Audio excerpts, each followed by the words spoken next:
रहरास। आज हम उसका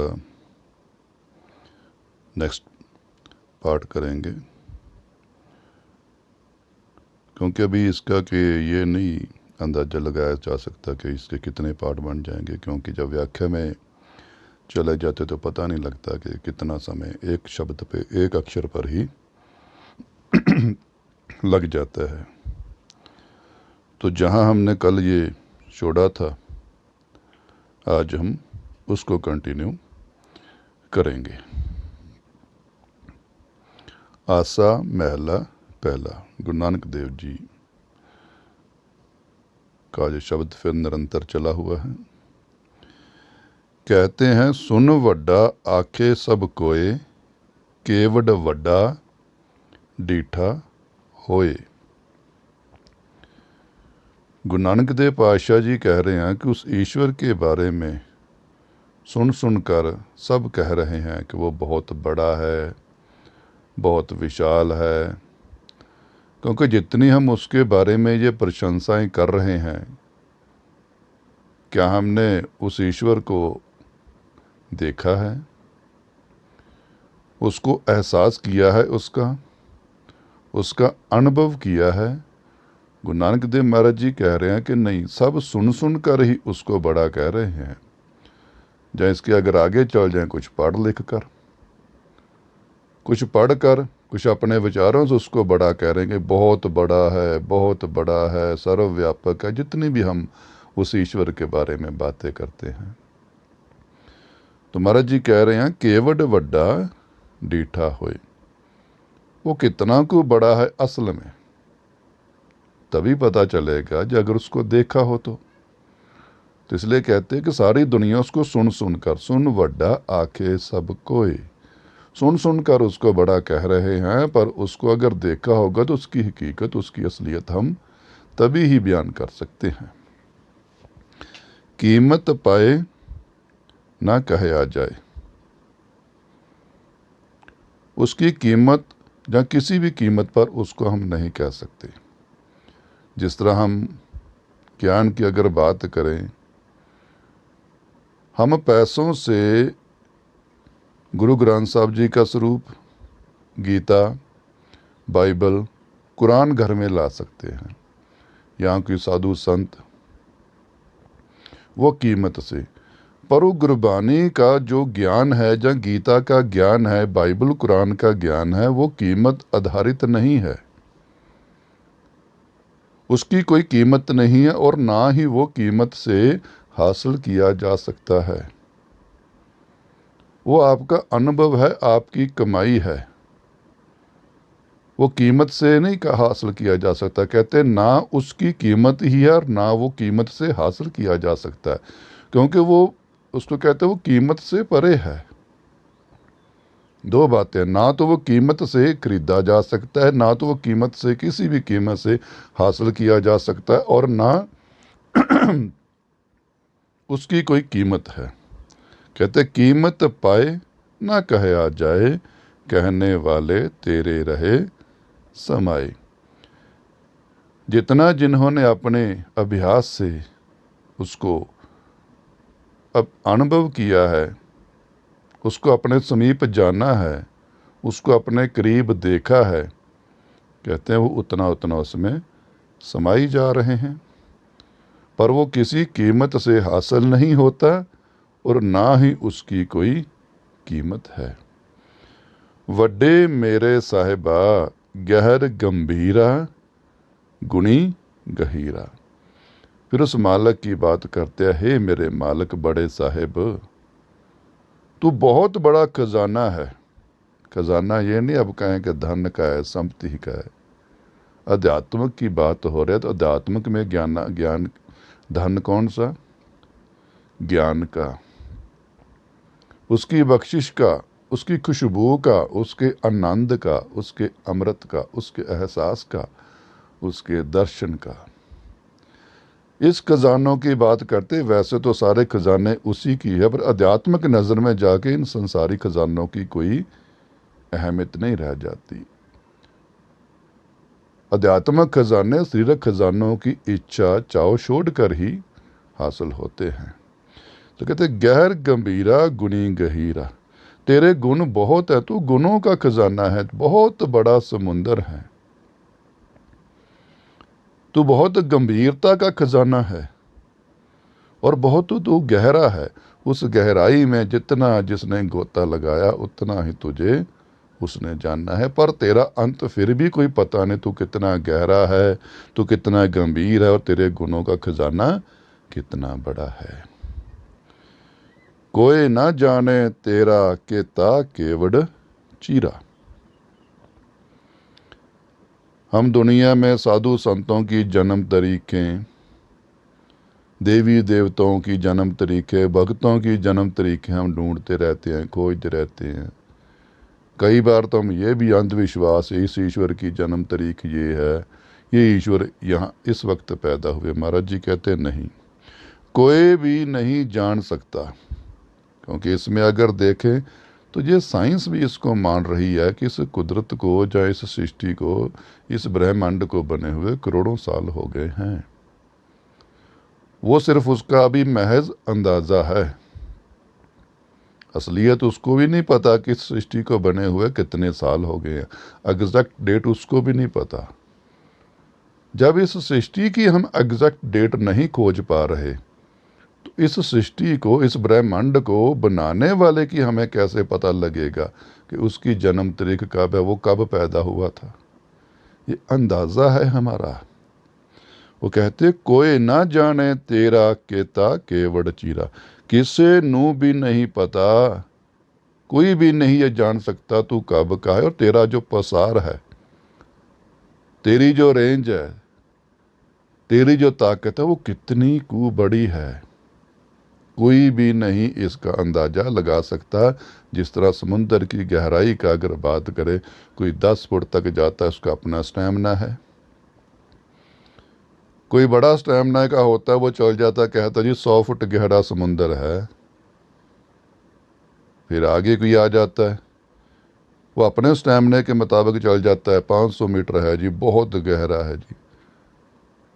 पर असल में होता क्या है, हम उनकी बातों को सच मानकर, उनकी बातों पर यकीन करके हम खुद समुंदर की गहराई में जाने की हिम्मत नहीं रखते, फिर बस उसी में हम लग जाते हैं। हाँ, ये समुंदर 500 मीटर गहरा है, तो यही इसी में कहते हैं, कहते केवड़ वड्डा डीठा होए। कैसे पता लगेगा जब हम खुद समुंदर में गहराई तक जाएंगे ही नहीं।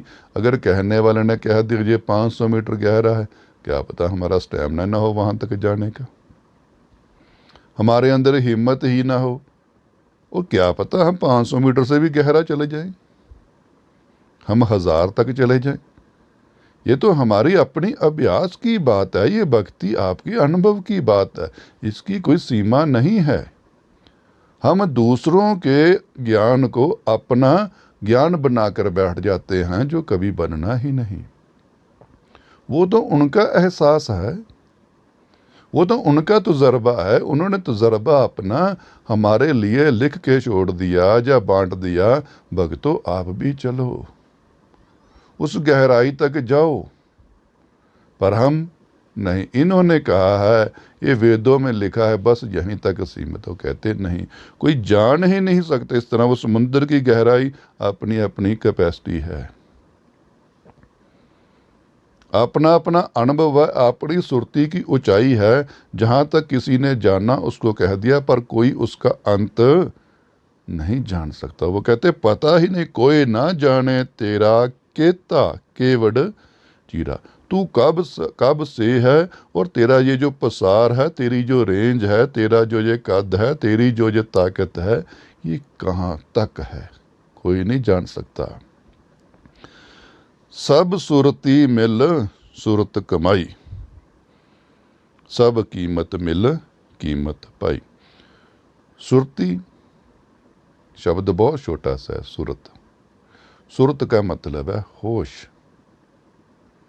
हम सोए हुए बंदे को कहते हैं, जब सुबह उठता है ना, वो सुस्ती में रहता, सुरत कर सुरत, होश कर होश।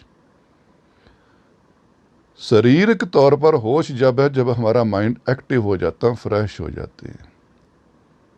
पर आध्यात्मिक तौर पर कहते कौन सुरती का मालक है, जो अंदर से अंदर वाली जोत से, जिसकी कल हम बात कर रहे, जोत हम हैं कौन? जोत।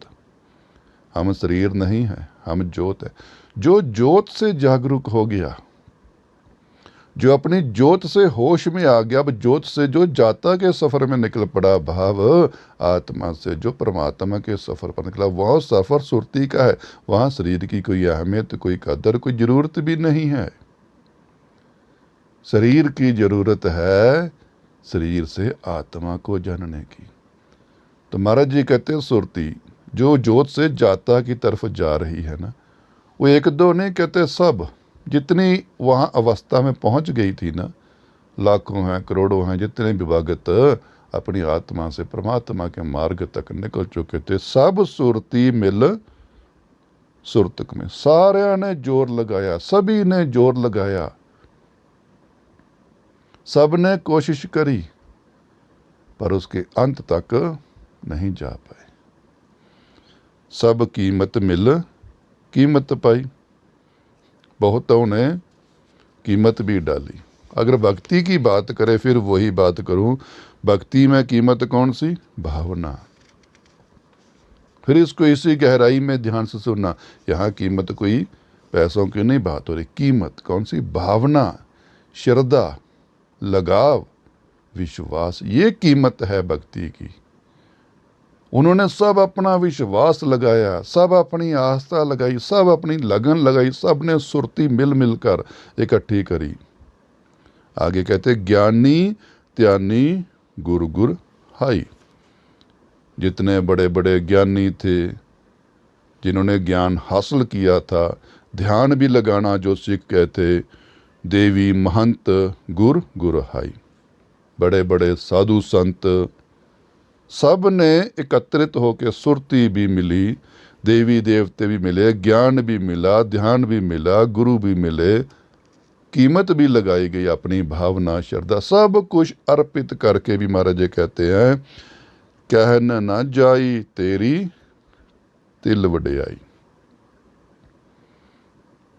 कहते इतनी जनों ने कोशिश करी, सब सुरतियाँ मिली, सब कीमत लगाई, साधु संत गए, देवी देवताओं ने लगाया जोर, ज्ञान भी लगाया, ध्यान भी लगाया, पर फिर भी कहते कहना न जाई तेरी तिल वडियाई।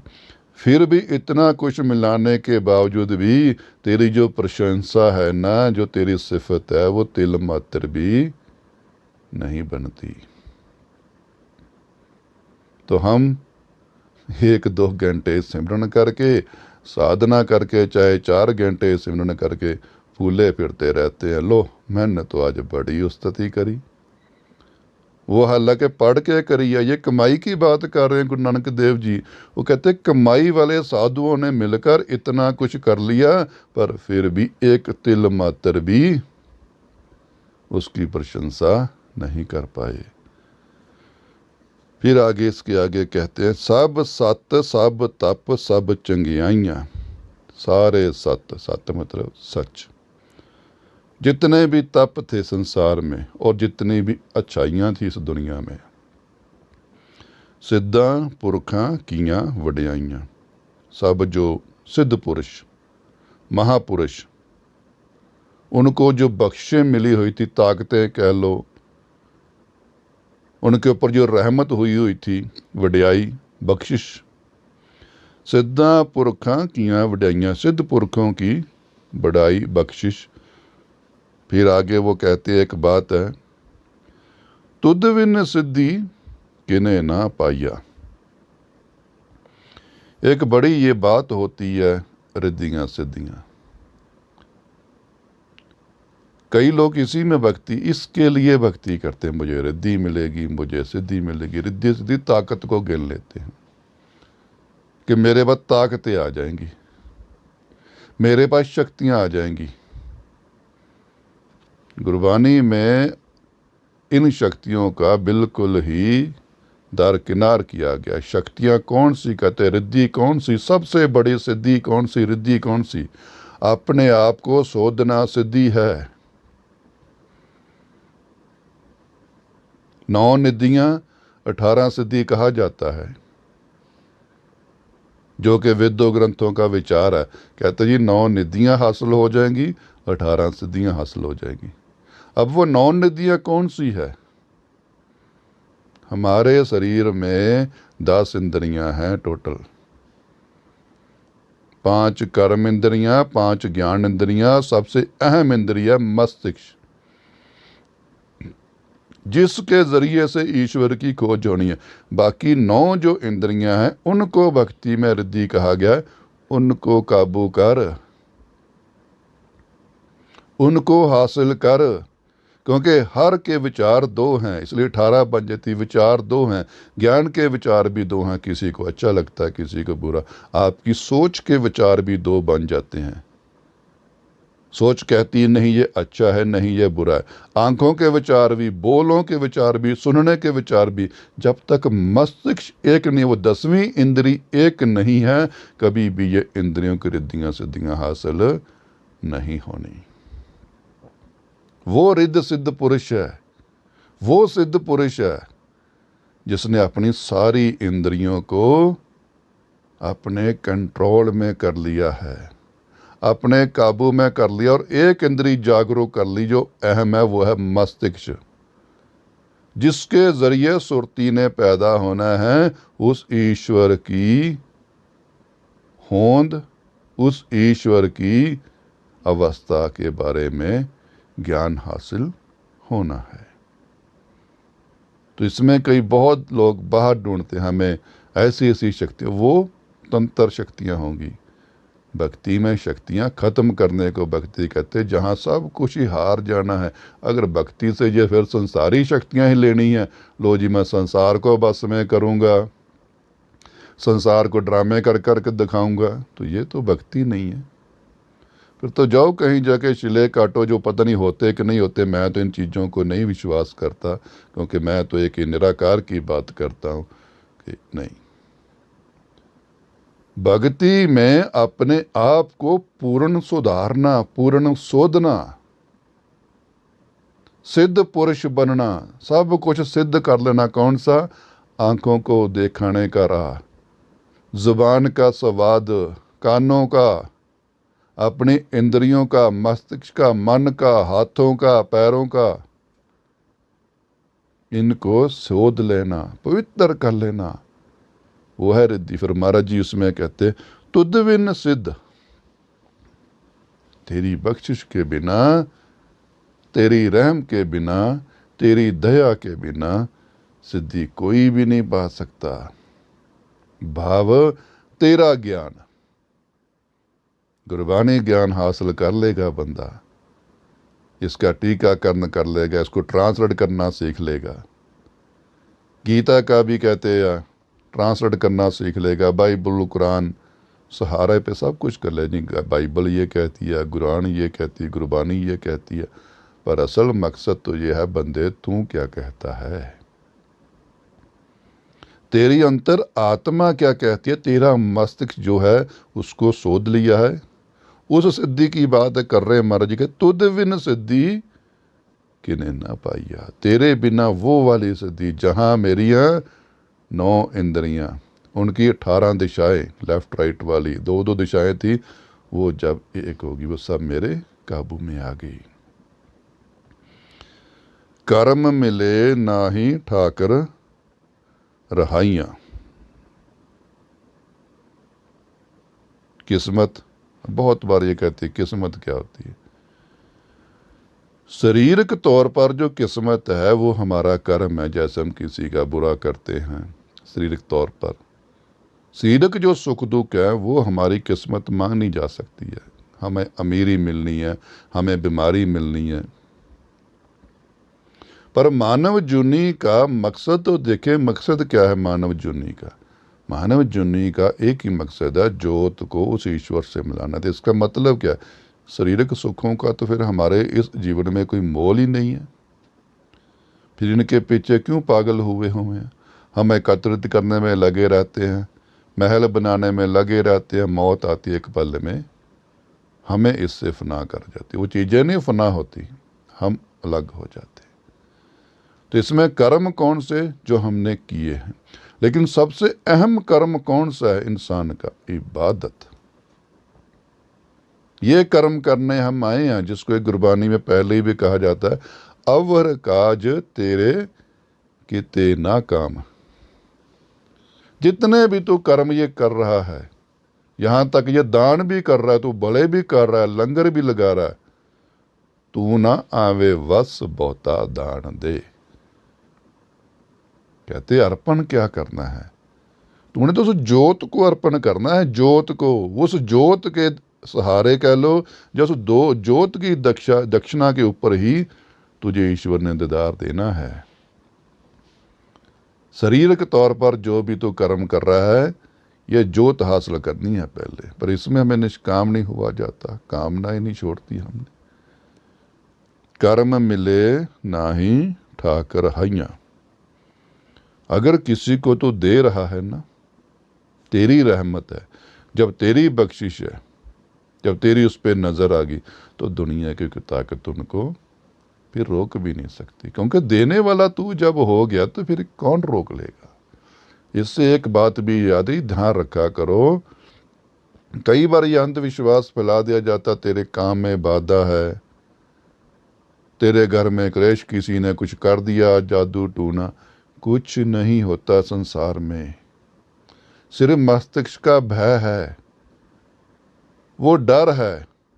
करने करवाने वाला जब मालिक है, एक ईश्वर है, तो ईश्वर की नज़र तले जब सब कुछ हो रहा है, तो फिर दूसरों के ऊपर इल्ज़ाम ना लगाओ, जागो, होश करो।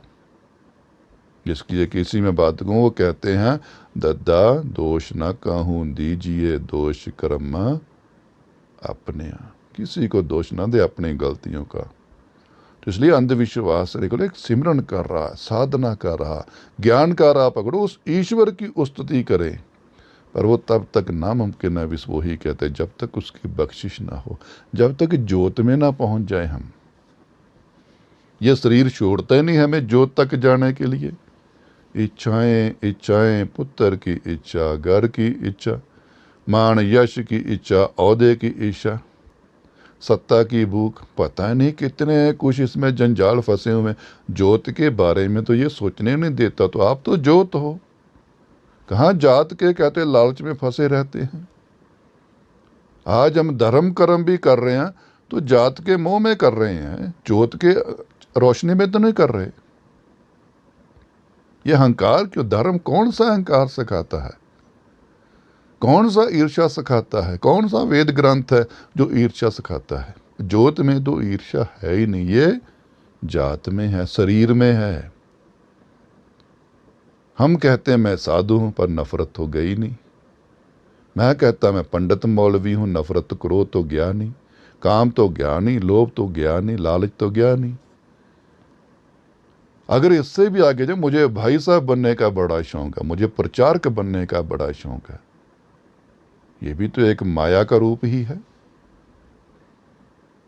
ये भी एक माया का रूप है। मैं पहरावे दिखा दिखा कर लोगों को भरमाना चाहता हूं। मैं अपने अपने धर्म के लिबास पहनकर अपने अपने धर्म के लोगों को भटकाना चाहता हूं, अपने पीछे लगाना चाहता हूं। एक मालक है नहीं तो। और इसमें बड़ी अच्छी बात कहती, चौं वर्णा को दे उपदेश, नानक उस पंडित को सदा। जो जात मजहब से ऊपर उठकर उपदेश दे एक ईश्वर का, उसकी बात सुने तो गुरबानी तो उससे भी ऊपर चल जाती है, उस पंडित से भी ऊपर चलती, जो जात मजहब नहीं, उनसे भी आगे निकल जाती है। ये तो इसलिए कहते हैं, तुद बिन सिद्धि किने ना पाइया, कर्म मिले नाही ठाकर हाइया। ठाकर हाइया महाराज कहते हैं, अगर जब तू देने वाला है, तू रखने वाला है, तू बचाने वाला है, तो किसी के रोके से वो चीज रुकनी नहीं है। आखन वाला क्या विचारा, सिफती परे तेरे भंडारा। अगर कोई तेरे को सिमरता है, तेरी साधना करता है, तेरी खोज में लगा है, तुझे ढूंढने में लगा है, तुझे प्यार करता है, तुझे आवाज़ देता है। कहते उसकी भी विचार अधूरी है, वो भी उस विचार तक नहीं जा सकता जहाँ तक तू है। ये उसकी विचार हो सकती, उसकी कमाई की विचार हो सकती। इसलिए कहते हैं विचारों में कभी तकरार ना लाया करो। अब जैसे मैं इस गुरबानी की विचार कर रहा हूँ, ये मेरी अपनी मत है, ये जरूरी तो नहीं हर किसी को अच्छी लगे, किसी को बुरी भी लगेगी। कोई बहुत अच्छे अच्छे महापुरुषों के वो इसमें गलतियां निकालेंगे क्योंकि मैं जूनियर हूं, छोटा हूं। इसलिए विचार की कोई सीमा नहीं है। हम उस निराकार की विचार कर रहे हैं, उस ईश्वर की विचार कर रहे हैं, विचार की कोई सीमा नहीं। इसलिए विचार में तकरार नहीं। मैं पहले से कह देता हूं, विचारों को सुनो, अच्छी लगे तो अपनाओ, नहीं तो गाली गलोच या तकरार या हथियार इस्तेमाल करने की जरूरत नहीं है। मूर्खता है, आगे निकल जाओ। इसलिए कहते आखन वाला क्या विचारा, वो क्या विचार कर सकता है तेरी। उसकी जितनी अपनी पहुंच है ना, जितनी उसकी अपना अनुभव है, जितनी उसकी अपनी ताकत है, वो उतनी ही विचार करेगा, इससे आगे नहीं। सिफती परे तेरे भंडारा, तेरे तो भंडार सिफत से भरे ही पड़े हैं, पर फिर भी तू हाथ नहीं आता। पता नहीं तेरे भंडारों की सीमा क्या है, तेरी सिफत की सीमा क्या है, तेरी रहमत की सीमा क्या है, इसका कुछ भी अंदाजा नहीं है। जिस तू देह तिसे क्या चारा।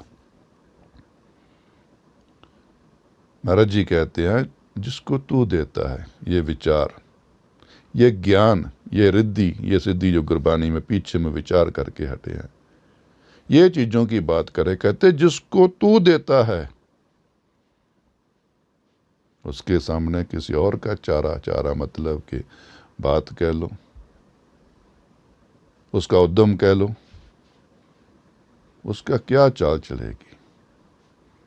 जिसको तू देने में आ गया, जिस तू दे तिसे क्या चारा। ना उसका भी चारा, ना किसी और का चारा चलना, ना किसी और का उद्यम चलना। ये तो तेरी बख्शिश है, जिसको तूने दिया है उसके ऊपर भी तेरी बख्शिश है, और जो दूसरे छीनने वाले भी, वो भी तेरी नजर से परे नहीं, वो उसका भी, उनका भी चारा नहीं चलना। नानक सच सवारन हारा। हम अपना सुधार करना चाहते हैं, गुनाहों का, पापों का, गलतियों का। पहली तो बात ये सोच इतनी बहुत कम संसार में बन पाती है कि मैं अपना सुधार करना चाहता हूँ। वो शारीरिक सुधार से आगे उसकी सोच जाती ही नहीं। इस पैसे से, धन से, इसके चंगुल से वह छूट ही नहीं पाता। ये परिवार का सुधार करता रहता है, अपने घरों का सुधार करता रहता है, अपने पड़ोस का सुधार करता रहता है, अपने धंधे का सुधार करता रहता है। इसी सुधार में लगा रहता है और जीवन मिट्टी हो जाता है। पर यहाँ क्या कह देते सुधार, ये सुधार की अवस्था इतनी आसान नहीं है। भक्तियाँ क्यों नहीं समझ आ रही? क्योंकि मैं भक्ति को भक्ति की तरह ना तो सुन रहा हूँ और ना मैं भक्ति को भक्ति की तरह कर रहा हूँ। भक्ति तो ज्योत के लिए की जाती, भाव आत्मा के लिए की जाती, आत्मा से की जाती है। ना ये शरीर के लिए, ना शरीर से। शरीर जरिया है, सिर्फ आत्मा से होनी है। शरीर की गहराई में डूबो, वही एक सरोवर है। यही मान सरोवर है, यही हरमंदिर है, यही गंगा। इस नदी में छलांग लगाओ, अंदर ज्योत मिलेगी। उसकी शुद्धता, उसका सुधार, वो कैसे होना? महाराज जी कहते हैं नानक सच सवारन हारा। जो सच है ना, सच बहुत बड़ी अवस्था है। बोलने भर से सच नहीं आ जाता, क्योंकि जब सच के मार्ग पर चलेंगे तो वो मालिक ने इम्तिहान लेने हैं। कल भी इस पे बात करी। सच चाहे परिवार आ जाए, चाहे आपका सबसे बड़ा प्रेमी आ जाए, चाहे धन आ जाए, चाहे इज्जत आ जाए, चाहे आबरू आ जाए, दाव पे जो भी लग जाए, आप सच का दामन नहीं छोड़ोगे। जिसको इतिहास में जाओ, ये इतने कुर्बानियां दी गई हैं, अपनी जान की परवाह तक नहीं करी उन्होंने। तवी पे बैठे गुरु अर्जन देव जी, अपने बच्चों तक की परवाह नहीं करी गुरु गोबिंद सिंह जी ने। वो क्या, वो सच, उनके अंदर वो सच का वास हो चुका था। हम देखें कि हमारे अंदर वो सच आ गया है जिसमें सिर्फ सच है। गुनेगार गुनेगार, झूठ झूठ, सच सच। क्या वो सत्य आ गया? उसमें कोई मेरा मोह नहीं, मेरी कोई सिफारिश नहीं, मेरा कोई पैसा नहीं, मैं सच का पहरेदार हूं। अब वो सच ना किताबों से मिलना है, वो सच कमाने से आना है, अंदर से पैदा होना है। जिस तरह बीज के भीतर से फूल उगता है ना, वो सच अंदर से उगना है। बाहर से तो सहारा है, डायरेक्शन है, इस तरह से उगाओ, इस तरह से। वो सच कहते, उस सच से तेरी आत्मा का सुधार होना है, उससे तूने निर्मल होना है, तूने पवित्र होना है, तूने पापों से मुक्त होना है। वो गंगा जल है, वो सरोवर है, वही मान सरोवर, महासरोवर, शिव सरोवर, जितने हम नाम रखें वो है। कौन सा? सच का, जिसमें कोई मजहब की ईर्ष्या नहीं, कोई नफरत नहीं, कोई क्रोध नहीं, कोई काम नहीं, कोई लोभ लालच नहीं, कोई इंकार नहीं, कोई खोने पाने की चिंता नहीं। जिसको कहते हैं जहां सोना और मिट्टी एक बराबर है, राजा और भिखारी एक बराबर है, वहां सिर्फ तू ही तू की धुन है। कहते महाराज जी, कहते वो सच अपने हृदय में लगा, उसके मार्ग पर चल कर जोत मिलनी है। ये नहीं कि मैं यहाँ पहाड़ों की यात्रा करके वो सुधार कर लूँगा, मैं गुरुद्वारों की परिक्रमा करके सुधार कर लूँगा।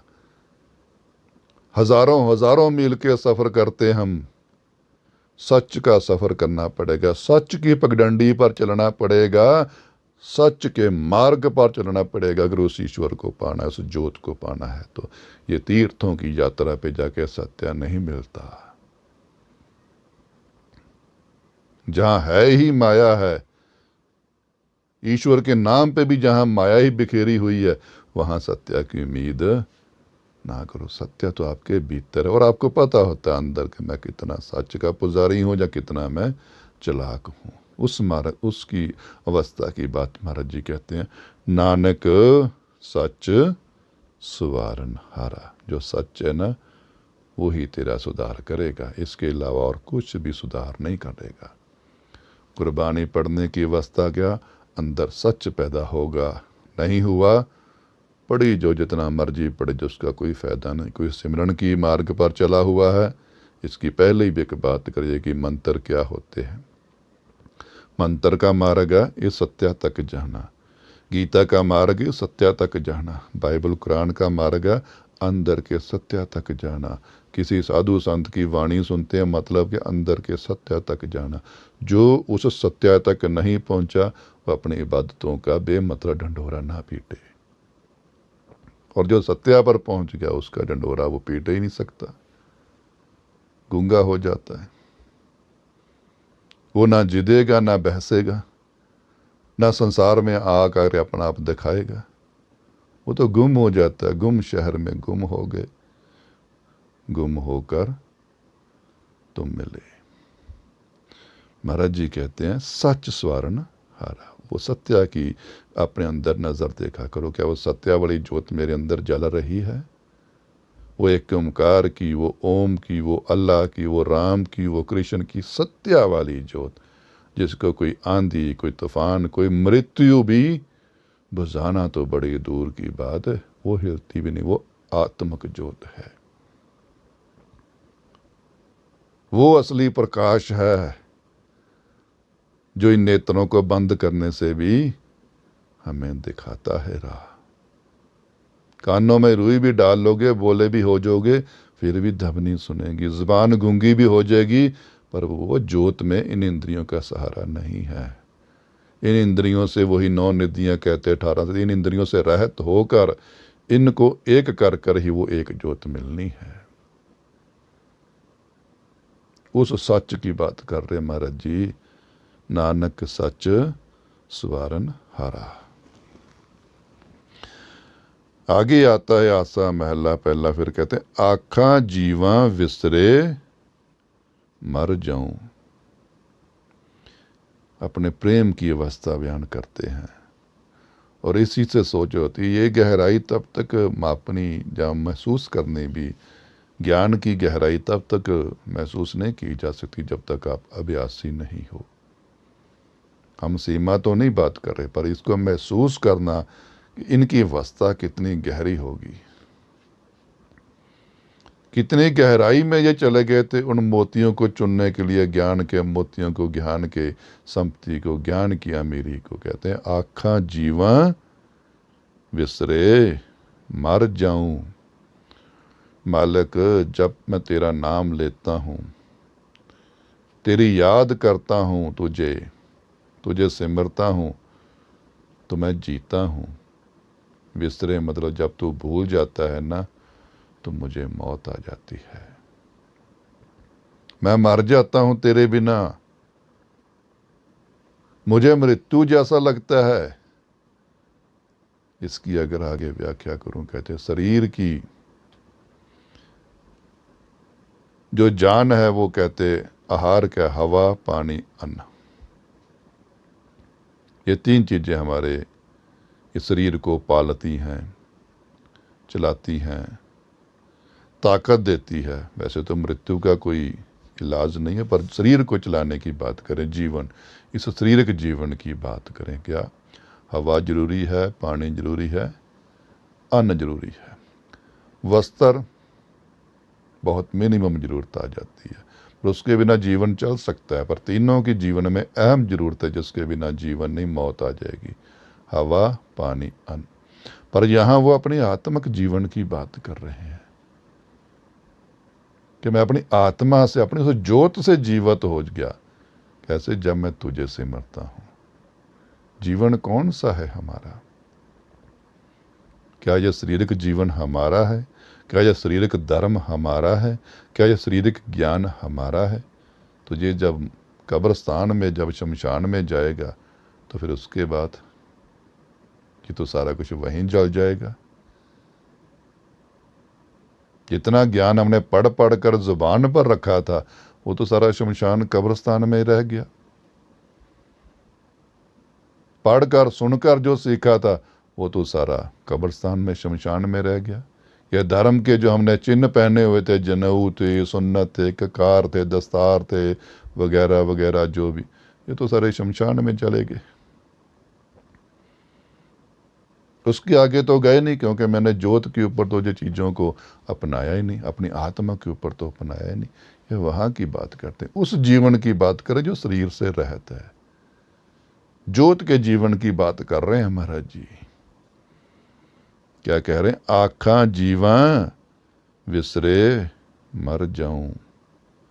मैं तुझे आखता हूं, तुझे सिमरता हूं, तुझे याद करता हूं, तो मेरे अंदर जीवन महसूस होता है। मुझे, मेरे अंदर खुशी महसूस होती है, मेरे अंदर आनंद महसूस होता है, तेरा वैराग महसूस होता है।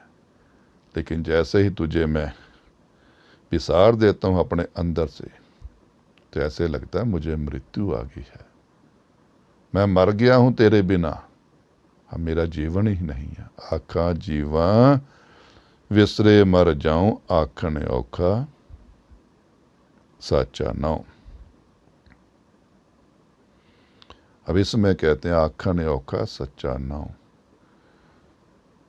नाम दुनिया बहुत जपती है, जैसे कहते हैं सिख धर्म में कहते हैं वाहिगुरु मंत्र, कोई ओम नमः शिवाय, कोई हरि ओम, अल्लाह, सतनाम, तो अनेकों अनगिनत नाम है, पता नहीं, वो सारे कहते ये नाम है। तो नाम की बात यहाँ अगर कहें, कहते आखने औखा साचा नाउ। अब इसमें अगर नाम की बात थोड़ी गहराई में बोलो, नाम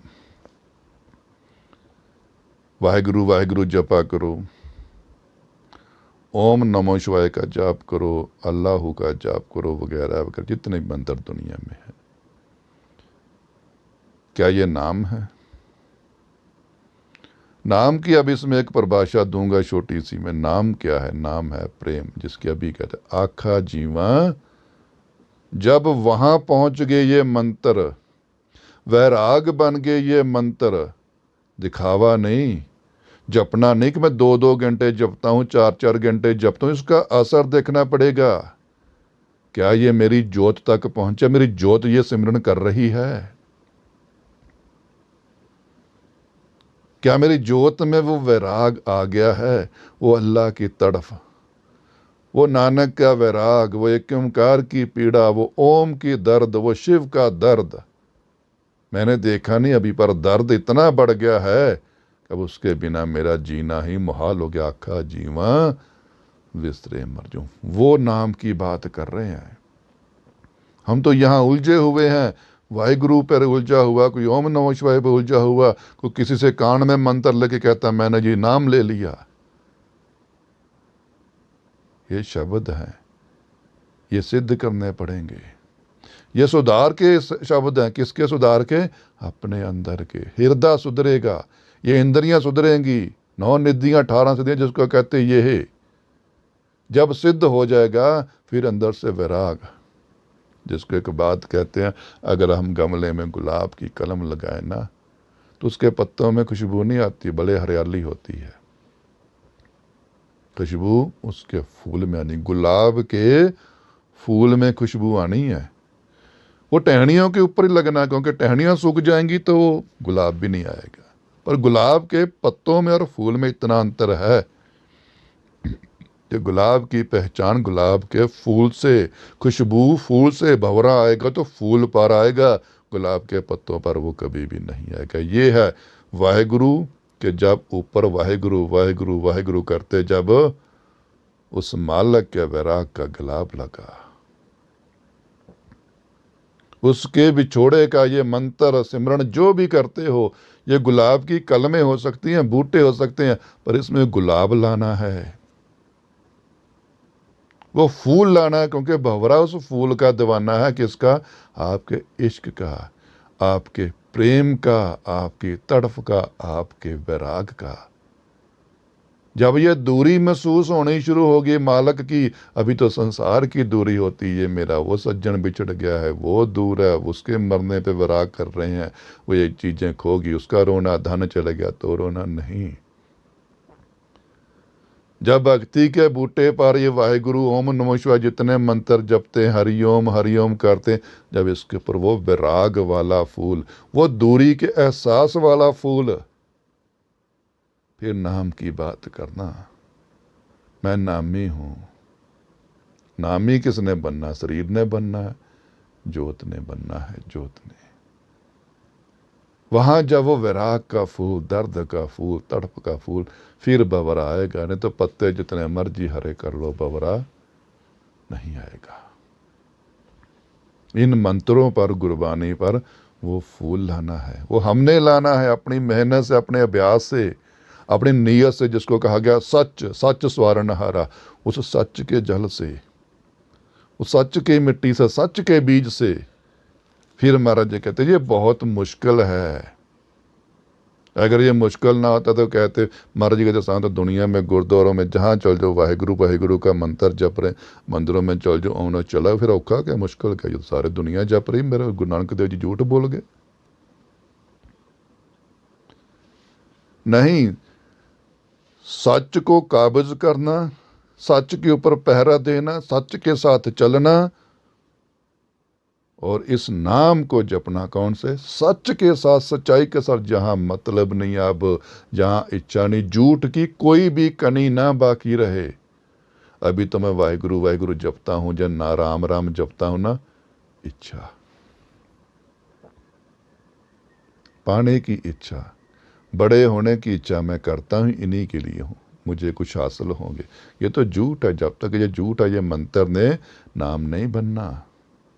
क्योंकि प्रेम आना है नहीं। प्रेम तो संसार का पाल कर बैठे हुए हम। माला पकड़ी क्यों है? संसार के प्यार की खातर, धन के लिए, व्यापार के लिए। सच तो अभी तक अंदर आया नहीं, तो सुधार कैसे हो अंदर?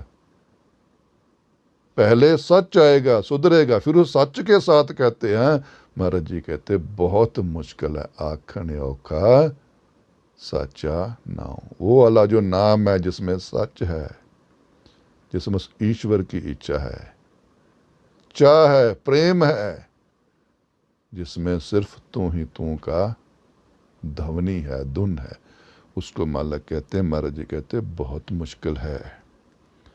आखन औखा साचा नाव,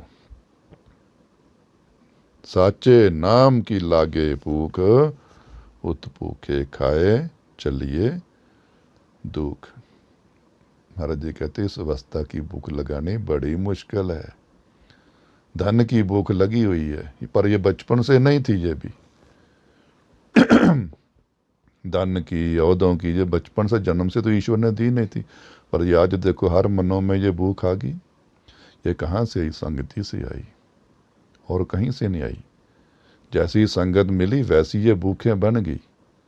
शराब की भूख, मीट की भूख, अमीर होने की, बिजनेस की, धंधे की, यश की, सत्ता की, जैसी संगति मिलेगी वैसी भूख बनती गई।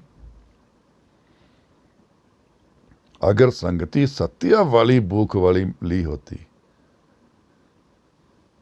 सही सतगुरु की सीख वाली संगति ली होती, तो लाजम सत्या की भूख भी लगती। पर आजकल बहुत साधु संत सत्या, वो तो असत्य के मार्ग पर चला। ये काम करो आपके ये हो जाएंगे, ये काम करो आपके वो हो जाएंगे। सच की भूख, सच कौन है? ये कि वो मालक को, उसकी भूख, जहाँ कोई भी झूठ की छोटी सी भी अंश ना बचे। धन क्या है, जमीन क्या, अमीरी क्या, रुसवाई क्या, इज्जत, कुछ भी नहीं ध्यान अब रहना। यहाँ थोड़ी सी बेइज्जती हो जाएगा तो मेरी बेइज्जती, वो भी भूल जाती है। मालक तेरी मर्जी है, तभी वो बिठा दिया ना, मालक तेरी मर्जी है। शहीद कर दिया, मालक तेरी मर्जी, उफ तक नहीं करनी, क्योंकि सच ही सच है।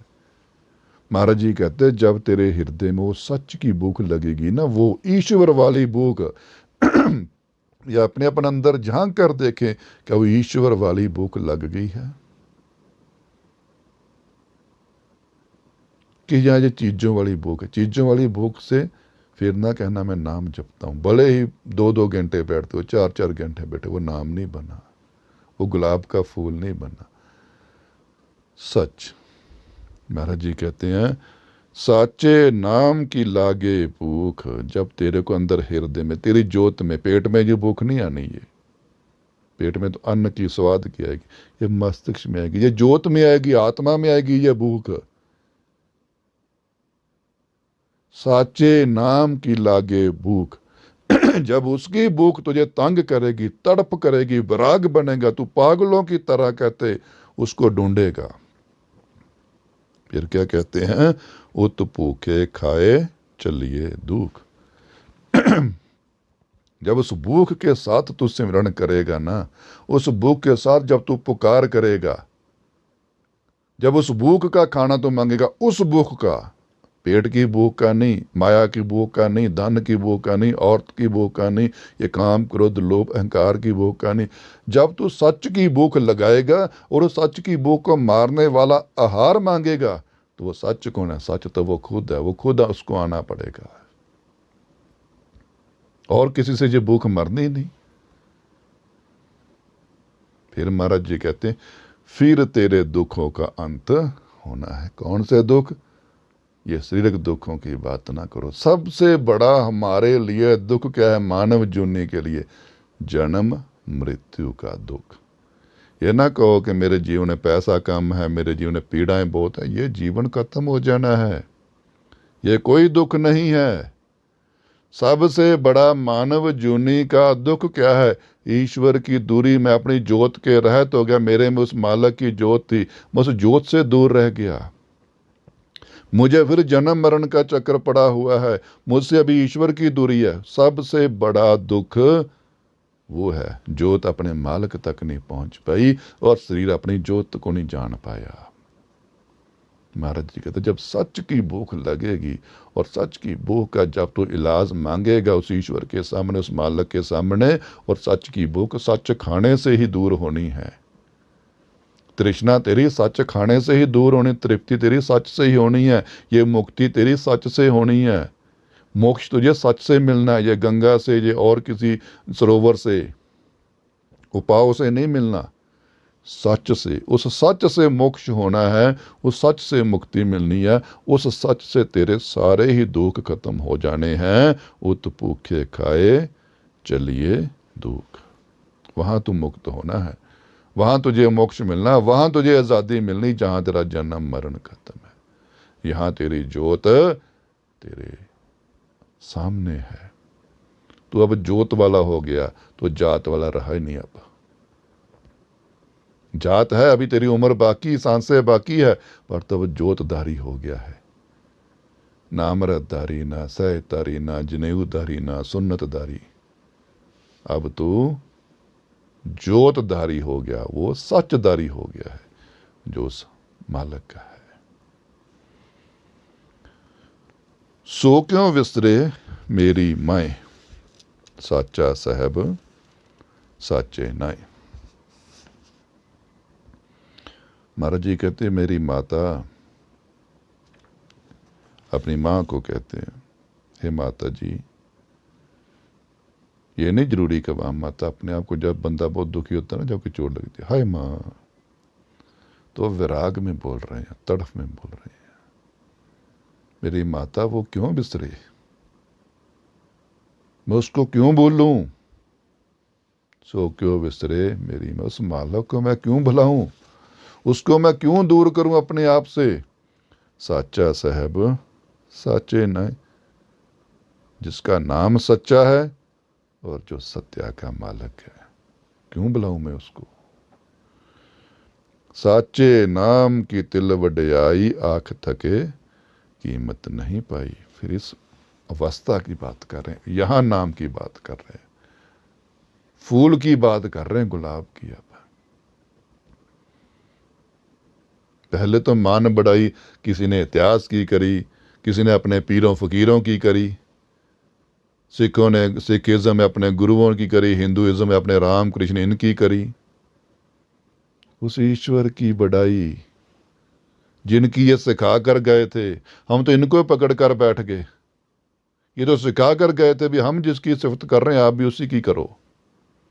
हम तो इन्हीं में उलझ गए, इन्हीं को बांट कर बैठ गए। मोहम्मद साहब, जीसस, ये कबीर, रविदास, वाल्मीकि, वो कौन सा मार्ग दिखा कर गए और कौन से मार्ग पर चले गए, उसी मार्ग पर हमने चलना है। वो सच की बात कर रहे। हमारे कहते हैं साचे नाम की तिल वड्याई। तिल, उस अवस्था में अगर जाकर मैं तिल मात्र भी बढ़ाई करूं ना उसकी, आंख तके कीमत नहीं पाई। मैं जितना मर्जी उस अवस्था में, उस गहराई में जाकर कहूं, सच की अवस्था में जाकर कहूं, जितना मर्जी कहते बोलूं उसके बारे में, तिल मात्र बढ़ाई, फिर भी कहते हैं उसकी कोई कीमत ही नहीं मालिक की। मैंने तिल मात्र करी, सूर्य के सामने एक दीपक छोटा सा, समुद्र के सामने एक बूंद मैंने रखी, पर फिर भी उसकी कीमत मैं नहीं पा सकता। थक गए हैं कहते उसकी प्रशंसा करते करते, पर उसकी कीमत, उसकी सिफत, सच्चे नाम की जो बढ़ाई है, सच की जो प्रशंसा है, सच की जो स्तुति है, उसकी कोई कीमत नहीं है।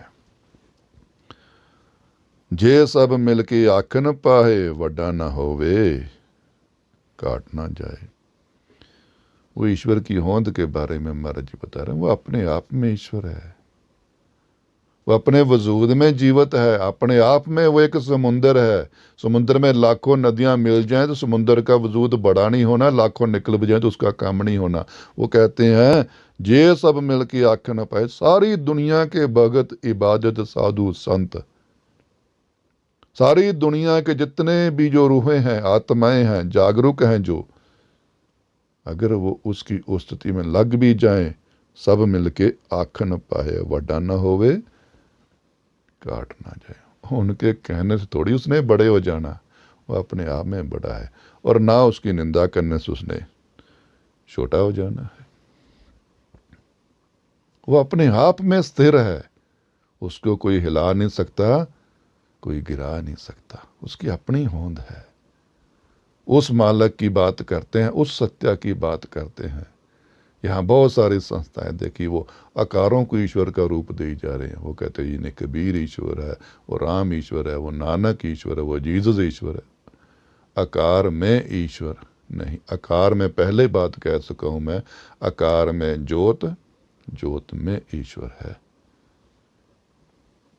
इस ईश्वर की बात कर रहे हैं जो अपने आप में ईश्वर है, जो माँ के गर्भ से नहीं पैदा होता, जो किताबों का मोहताज नहीं, जो किसी भी ज्ञान का मोहताज नहीं, किसी के ऊपर निर्भर नहीं, किसी की सिफत से वो बड़ा नहीं होता, किसी की निंदा से जो छोटा नहीं होता, जिसको जीवन नहीं, जिसको मौत नहीं, जो लाखों करोड़ों ब्रह्मंडों को एक जगह पर बैठे, जिसका 100 दर 13 के हाथों जिथे बैठकर उस संभाल रहा है, उसकी स्तुति की बात कर रही है। जो गुरबानी, जो मालक, जो नानक, किसी आकार की बात नहीं कर रहे। कहते वड्डा ना होवे काट ना जाए। ना आपके कहने से उसने बड़ा होना है, ना आपके पीछे कदम बढ़ा लेने से उसने छोटा होना है। ना ओह मरे ना होवे सोग। संसार में जो आया उसने मरना ही मरना है। साधु है, संत है, पीर है, पैगंबर है, अवतारा, जो इस मृत्यु लोक में आया, क्योंकि इसका नाम क्या है? मृत्यु लोक, मात लोक। यहाँ मृत्यु का राज है, यहाँ जीवन का राज नहीं है। हम तो जीवन में राज खोज रहे हैं, यहाँ मौत में राज है। मरना सीखें। मालक कहते हैं, नानक पातशाह कहते हैं, गुरबानी कहती है, ना ओह मरे ना होवे सो। वो कभी मरे नहीं, क्योंकि वो जीता ही नहीं होता, जीवन नहीं लेता, जन्म में नहीं आता। वो कौन सा जीवन में? वो ज्योत वाले जीवन में है, जिसको आपने भी वेदों ग्रंथों पर आत्मा अमर। अगर आत्मा अमर है तो उसको बनाने वाला उसको मौत क्या कहेगी? मौत शरीर तक सीमित है। कुछ लोग कहते हैं ईश्वर आकार है, निराकार दिखेगा। निराकार दिखता है। निराकार की दुनिया में जाओ तो उसे निराकार बड़ी ज्योत तो लो, निराकार बड़ी आंखें तो लाओ, अपनी आत्मा को देख कर दिखाओ। वो टॉर्च चाहिए, वो रोशनी चाहिए। कौन सी? आत्मक ज्योत में उसने दिखना है। ये दिए जला रहे हो मंदिरों गुरुद्वारों में, इनसे थोड़ी उसने दिखना। अपने अंदर आत्मिक लौ पैदा करो। क्यों नहीं दिखता? अगर दिखे ना तो ये स्तुति कहां से, ये बातें कहां से आती? आकार में आया हुआ कोई भी प्राणी ईश्वर नहीं है। इस जीवन में आया हुआ कोई भी प्राणी ईश्वर नहीं है। पीर हो सकता है, अवतार हो सकता है, पैगंबर हो सकता है, साधु हो सकता है, संत हो सकता है, ईश्वर नहीं। ईश्वर की अपनी होंद है, ईश्वर का अपना वजूद है। कहते हैं ना ओ मरे ना होवे सोग। सोग की बातें तो कहते वो मरता ना, फिर उसका जब मरना है उसका अफसोस क्यों करना? इस अगर सोग को अगर गहराई में लेकर जाऊं, उसके मन में कभी सोग आता ही नहीं। सोग हम किसको कहते हैं? जब हमसे कुछ छिन जाता है, दुख बन जाते हैं। और ज्योत में कोई दुख है ही नहीं, सोग है ही नहीं। सोग नाशवान चीजों में होता है, जो छिन जाती हैं वो सोग बनता है। शरीर छिन जाता है, सोग बन गया। धन छिन गया, सोग बन गया। कोई साथी छिन गया, सोग बन गया। ज्योत तो छिननी ही नहीं, जाता ईश्वर कहाँ से छिनना? तो सोग है ही नहीं। ना ज्योत में कोई सोग है। इसकी परिभाषा दो है जो मेरी मत है। ना तो उसके मरने पर कोई सोग है, दूसरा कि उसमें भी कोई सोग नहीं है, क्योंकि यहाँ है ही जीवन है, वहां क्या सोग होना? तो ज्योत में तो जीवन ही जीवन है, आत्मा में तो जीवन ही जीवन है। परमात्मा तो है ही जीवन, आत्मा तो है ही जीवन, वहां सोग का निशान ही क्या? जब सोगों से हटकर हम हटेंगे ना, सोग दुख चिंत, फिर ही सच की प्राप्ति होनी। ये सोग कहते हैं। ना ओ मरे न होवे सोग, देंदा रहे ना चूके भोग। वो सारे संसार को दे रहा, जीव को, जंतुओं को, प्राणियों को, जितने खंड ब्रह्मांड उसके हाथ में, वो देख रहा है। देंदा रहे ना चूके, वो कभी नहीं भूलता। हम कई बार इस भूलने की बात करते हैं, हम कहते हैं ईश्वर मुझे देख नहीं रहा, ईश्वर मेरी सुनता नहीं। हम अरदासें करते हैं, गालियां भी निकालते हैं, कहते वो कभी नहीं भूलता अपने बंदों को देने के लिए, अपने जीव जंतुओं को देने के लिए। इसमें बड़ी अच्छी लाइन याद है, सैल पत्थर में जंत उपाय तांका रिजक आगे करता रहा। कहते हो पत्थरों में, जमीन के भीतर भी छोटे छोटे जीव जंतु है, वो भी खाना खाते हैं। कहते अगर वो उनका ध्यान रख सकता तो प्राणी तेरा क्यों नहीं? वो बोलता ही नहीं है, पर हमें क्यों चुभती है ये बातें? क्योंकि मैं जो वो देना चाहता है मेरा उस पर ध्यान नहीं। जो वो मुझे देना चाहता है, वो तो मुझे जोत जगाना चाहता है मेरी। बंदे जोत की तरफ ध्यान दे, क्योंकि तू जोत है और मैं कहाँ फंसा रहता हूँ, जात में, शरीर में। इसलिए ये मेरे दुख बन जाते, क्योंकि वो चीज़ें मिलती नहीं, मुझे दुख बनते। वो क्या कह रहा था ईश्वर माल, सच में जा बंदे, मेरे सच का प्रसाद ले मेरे से, सत्या ले मेरे से, जोत में जा। कहते वो भूलता नहीं, मन के वहम निकाल दो, ये शंकाएं निकाल दो, ये देंदा रहे ना चूके भोग, गुण एहो और ना ही कोई। कहते सबसे बड़ा गुण उसका यही है, देने वाला। ना सुनाना, ना जताना, ना दिखाना। आज तक इस सृष्टि को ईश्वर चला रहा है, उसने कभी अपने आप को ज़ाहिर नहीं किया। अगर यहाँ उसने अपना पैगाम भी भिजवाया तो साधु संतों के जरिए कृष्ण को भेजा, राम को भेजा, नानों को भेजा। उसने अपने आप को कभी भी सामने नहीं लाया, छुपा कर किया। जो भी किया सृष्टि को चला रहा है छुपा कर। हम तो यहाँ 2 टके कहीं दान कर लेना तो छाती चौड़ी करके घूमते हैं, मैंने किया है।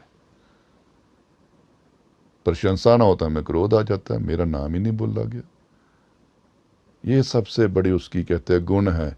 करता वही है, करवाने वाला वही है, सारे संसार को चलाने वाला वही है, पर वो मोरे बना देता है किसी न किसी को, साधु संतों को, पीरों को, अवतारों को। दूसरी बात, देंदा रहे ना चूके, वो भूलता नहीं है कभी भी।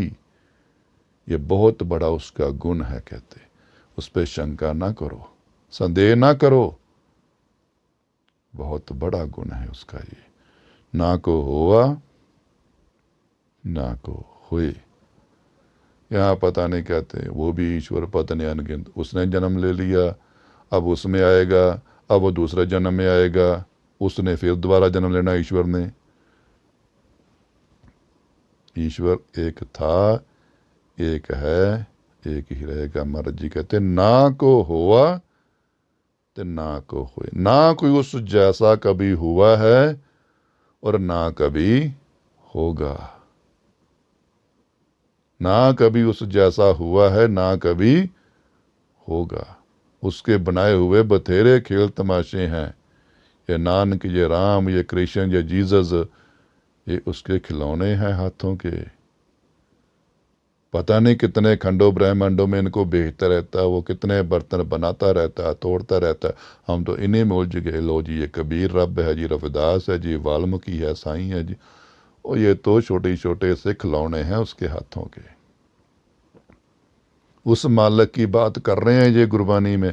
ना को हुआ ना को हुए, उस जैसा ना हुआ था, ना है, ना होगा। जेवड़ आप तेवड़ तेरी दात। वो कहते जितना बड़ा वो है उतनी बड़ी उसकी दात। अब कहते किसी गरीब के पास जाकर बड़ी चीज़ की उम्मीद करोगे तो वो कैसे देगा। वो मालिक इतना बड़ा है, जितना बड़ा है उसकी उतनी बड़ी ही दात है। हम में कमियां हैं, हम में कमजोरियां हैं, हम मांगते हैं क्या भिखारियों की तरह छोटी छोटी चीज़ें। ये धन, ये संपत्ति, ये उसके लिए कुछ भी नहीं है, क्योंकि उसका कद, उसकी सोच, उसका खजाना बहुत बड़ा। वो कहते वो दात मांगो, दाते से दाते को मांगा जाता है। बिन तुद हो और जे मंगना, सिर दुखा के दुख, उससे उसी को मांगो। कहते उसकी दात इतनी बड़ी है। जेवड़ आप तेवड़ तेरी, वो अपनी जैसी दात अपने पास संभाल के बैठा हो, जैसा वो आप है, जितना बड़ा वो आप है उतनी बड़ी उसके पास देने वाली चीज। उसके ऊपर ध्यान रख बंदे। हमारे मांगने के ऊपर है कि हमने क्या मांगना है, हमारे बर्तन के ऊपर है कि हमने उसमें क्या लेना है। देने वाला देता है। जिन दिन करके कीती रात, उसने अपने आप दिन बनाए हैं, उसी ने ही रात बनाई है, उसी ने सर्दी, उसी ने गर्मी। ये ब्रह्मांड सृष्टि का घूमना किसके हाथ में है? ये उसके हाथ में है। जिन दिन करके कीती रात, जिसने दिन बनाया, जिसने रात बनाया। खसम वसारे ते कम जात। संसार में जात बरादरी का बहुत शोर है। ये नीच जात है, इसके हाथ का नहीं खाना, उसके हाथ का नहीं पीना, उसके घर नहीं जाना, अपनी जात को बड़ा ऊंचा गिनता है। पर महाराज जी साहब कहते हैं खसम वसारे ते कम जात। कम जात जो गंदी जात, नीची से नीची जात, वो कौन? जिसके मन में अपने खसम की, अपने पति की, अपने मालिक की याद नहीं है, जो उसको भूल चुका है। चाहे वो धनवान है, चाहे वो पंडित है, चाहे वो ब्राह्मण है, चाहे वो ज्ञानी है, चाहे वो भाई साहब है, साधु है, संत है, पंडित है, मौलवी, क्या कुछ है, जिसके अंदर खसम की याद नहीं है, उस सच का वास नहीं है, उस सच की जोत का वास नहीं, कहते वो कम जात, वो सबसे नीची जात है। जिसके अंदर सत्य नहीं है, जिसके अंदर उस मालक का कहते निशान नहीं है, उस मालक का ज्ञान नहीं है। भले वो पंडित बन के वेदों का ज्ञाता बन गया, भले वो साधु संत बन के गुरबानी का ज्ञाता बन गया, पर सच का जब तक ज्ञान नहीं है, कहते खसम वसारे ते कम जात। वो कम जात है, वो नीची जात है जिसके अंदर उस मालक की याद नहीं है। धन की जात है, सांप है, औरत की जात कहते वैश्य है, गुरबानी कहती है याद है, कहते याद है। अगर अपनी जात की कहते पहचान करनी है, ईश्वर के पीछे उस जात को अपने साथ जोड़। ये पंडित ब्राह्मण जो संसार में आके जाते मिली हैं, इनसे नहीं पहचाननी। खसम वसारे ते कम जात, जो अपने खसम को, अपने मालक को भूल जाती है औरत है ना, वो एक वैश्य के न्यायी है। उसको देखकर दूसरे मर्दों के पीछे भागती, वो एक वैश्य। कहते वो नीची जात है जो अपने खसम को ही भूल गई, जिसने तेरे को बनाया है, जोत के मालक को भूल गई है, वो सबसे नीची जात है। नानक नावे बांझ सुनात। सुनात मतलब भूत। हम कहते हैं ना दुनिया में भूत होते, किसी ने देखे? ये आत्माएं हैं जो भटक गई। कौन सी आत्माएं भटक गई कहते? और कि ईश्वर ने भूतों की कोई जो नहीं कहीं वेदों ग्रंथों में मिलती है कि भूत पैदा होते, वृक्ष पैदा किए हैं, ये पशु पंछी पैदा किए हैं, ये चिड़ियाँ जानवर पैदा किए, इंसान पैदा किए। क्या इंसान के कोई भूत की कैटेगरी आती है ग्रंथों में कि भूत भी पैदा होते हैं? नहीं। इंसान की आत्मा ही जब अपने को कर्मों की वजह से, क्या कहते हैं नानक देव जी महाराज जी कहते हैं, नानक नावे बाज सुनात। जिसके अंदर जीते जी वो हृदय में सत्य का वास नहीं हुआ, उस सत्य के नाम का वास नहीं हुआ, वो गुलाब वाला फूल नहीं खिला, कहते वो सुनात है। मरने के बाद वो भूत है सबसे बड़ा। नानक नामे बाज सुनात। उस नाम के बिना, उस ईश्वर के प्रेम के बिना, कहते कम जात कौन? जिसने उस मालक को बुला दिया। सबसे नीची जात कौन? जिसने अपने ईश्वर को याद नहीं किया। और सुनात भूत कौन? जिसके अंदर वो सत्या का नाम नहीं है, सत्या की ज्योत नहीं है। आज यहीं समाप्ति करता हूँ। बोला सुना प्रवान करना। हर रोज की तरह मैं विचार है, विचार में कोई भी पूर्ण नहीं हो सकता। सबकी अपनी अपनी सोच है, मत है। अगर किसी को ये विचारधारा बुरी लगे तो मैं तहे दिल से उस ईश्वर को हाजिर नाजिर समझकर सबसे, सारी संगत से, सुनने वालों से, श्रोतों से माफ़ी मांगता हूँ। कल फिर हाजिर होंगे। इसी तरह निरंतर इसका रहरास को संपूर्ण करने की कोशिश करेंगे।